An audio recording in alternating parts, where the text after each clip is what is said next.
Good morning বন্ধুরা, সবাই কেমন আছো? সকাল সকাল উঠে পড়লাম। আজ বৃষ্টির ওয়েদার, খুবই বৃষ্টি হচ্ছে, তাই বাইরে বেরোতে পারিনি। সেদ্ধ ভাত বসিয়ে দিয়েছি খাওয়ার জন্য।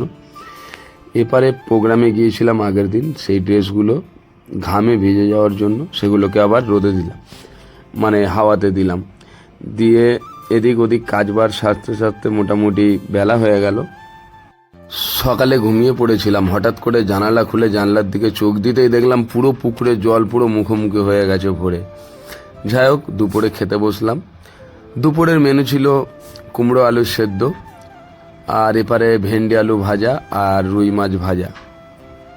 দুপুরে খাওয়া দাওয়া করে বিকালে প্রোগ্রামে যাওয়ার টাইম হয়ে গেছিলো। প্রোগ্রামটা ছিল রাধামণি, সোজাসুজি নন্দকুমার দিয়ে চলে গেলাম রাধামণি। ব্যাগ সামলাতে সামলাতে ক্যামেরা আমার উল্টো হয়ে গেছে, আমি বুঝতেই পারিনি কিভাবে হলো।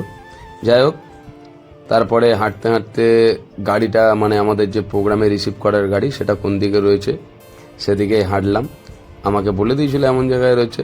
তো সামনের দিকে দেখলাম যে সত্যি দুটো গাড়ি দাঁড়িয়ে আছে। সামনে গেলাম, গিয়ে দেখছি দুটো গাড়ি দাঁড়িয়ে। যে দাদার প্রোগ্রাম ছিল এসকে ডান্স গ্রুপে, তো সেখানে গিয়ে দেখছি সুমনদাকে তো দেখা গেল না। তো পেছনে যে গাড়িতে রয়েছে শুভদা, সবার সাথে আলাপ করলাম। ড্রাইভারদা যে রয়েছে, দাদা বললো যে কেমন আছো, সবাই বললো কেমন আছো, সবার সাথে আলাপ করলাম, খুব ভালো লাগলো। এদিকে ব্যাগ তোলার কাজ চলছে, এবার আমরা বসবো। ঠিক আছে, এখান থেকে আমরা যাব অনেকটাই দূরে। তো গাড়িতে বসে পড়লাম। গাড়িতে বসে পড়ে গাড়ি ছেড়ে দিল, আমরা রওনা দিলাম খঞ্চির দিকে। খঞ্চিতে আমাদের প্রোগ্রামটা ছিল, খঞ্চিতে না, অ্যাকচুয়ালি প্রোগ্রামটা ছিল আমাদের তমলুক। তো রাধামণি দিয়ে যেতে গেলে রাস্তাটা খারাপ বলে তাই আমরা ঘুরে আবার খঞ্চি ব্যাক করে রিটার্ন করে আমরা প্রোগ্রামের স্পটে পৌঁছে গেলাম তমলুক। স্টেজের স্পটে গিয়ে দেখি এখনও স্টেজের কাজ চলছে, লাইটিং সাজানোর কাজ চলছে, এবারে ফুলের। আমরা চলে এলাম সোজা গ্রিন রুমে। খুব আনন্দ মজা হাসি ঠাট্টা হচ্ছিল, কেননা গ্রুপের একটা মেয়ে পা পিছলে হঠাৎ পড়ে গেছিল। তো টিফিন দিয়েছে কমিটির দাদা ভাইরা, রোল আর এপারে পেঁয়াজি আর মুড়ি।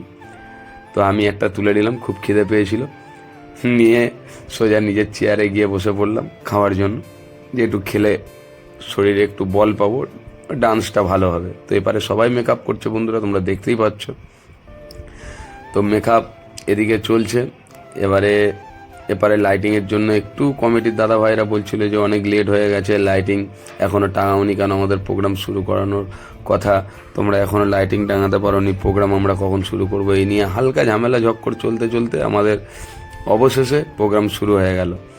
তো প্রোগ্রাম শুরু হতে হতে আমি তো এপারে টিফিন চালিয়ে যাচ্ছি। তো আমিও রেডি হয়ে গেলাম খাওয়া দাওয়া করে রেডি হওয়ার পরে এপারে ফার্স্ট উদ্বোধন সঙ্গীত শুরু হয়ে গেছে। যাই হোক, ডান্স হচ্ছে ঠাকুরে। তো ভাবলাম একটু আপনাদেরকে দেখাই। এপারে শিব তাণ্ডব, মানে সেকেন্ড এন্ট্রি।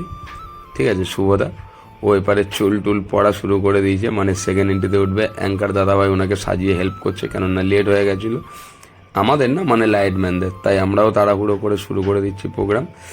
দেখতে দেখতে প্রোগ্রামের শেষের দিকে একজন বউ সেজে উঠেছিল। তো তাকে নিয়ে সবাই খুব হাসি মজা করছিলাম আর কি, খুব ভালো লাগছিলো। এদিকে আমার অবস্থা দেখো, তার আগের এন্ট্রিটাই আমার ছিল, পুরো ঘেমে স্নান হয়ে গেছি, মানে পুরো ভিজে গেছে সারা শরীরে, এত ঘাম হয়েছে। ঠিক আছে, তো লেবে এসে খুব খুশি ওই বোনটা আর কি, সবাই হাসি ঠাট্টা করছে। আমি ভিডিও করছিলাম, ওবার দিয়ে বলছে দেখো তোমার ভিডিও করছে। এদিকে দেখতে দেখতে প্রোগ্রাম শেষ, সবাই খেতে যাচ্ছি, খাওয়া দাওয়া কমপ্লিট করে আর কি। এবার আমরা গাড়িতে উঠবো। তো এদিক দিয়ে আমরা গাড়ি উঠে গেলাম ফের। তো এবারে তখন বাজে কটা, 2:30 হবে। তো আমরা খুব সকাল সকাল বাড়ি পৌঁছে গেছি। আর সবাই ঘুমাচ্ছিল, আমি ওই ফাঁকেই একটু শট নিলাম ভিডিওর, কেননা ক্লান্ত হয়ে যায় সবাই। তো অবশেষে ঘরে পৌঁছে গেলাম। কেমন লাগলো ব্লগটি সবাই জানাবেন বন্ধু।